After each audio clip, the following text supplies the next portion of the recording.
Hello, hello, hello আমার প্রাণপ্রিয় নোয়াখালীবাসী। আমি আরো একটি সুখবর নিয়ে আসলাম আপনাদের মাঝে। ইতিমধ্যে আমার সাথে কথা হয় নোয়াখালী এক্সপ্রেসের মালিক পক্ষের সাথে এবং টিম ম্যানেজমেন্টের সাথে। যেহেতু ওনারা চাচ্ছেন নোয়াখালী এক্সপ্রেসের জার্সি উন্মোচন নোয়াখালীতেই হোক, সেহেতু ওনারা আমার সাথে এই বিষয়ে আলোচনা করেন এবং ওনারা আমাকে ৩টি প্লেস নিয়ে কথা বলেছেন আমার সাথে।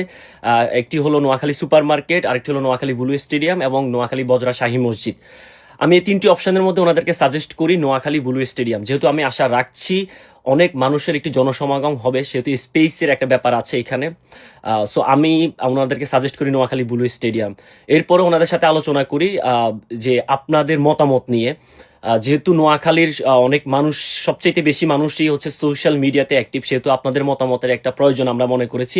সো আপনারা হচ্ছে আপনাদের মতামত জানাবেন যে এই ৩টি প্লেসের মধ্যে কোন প্লেসে হলে সবচেয়ে বেশি ভালো হবে।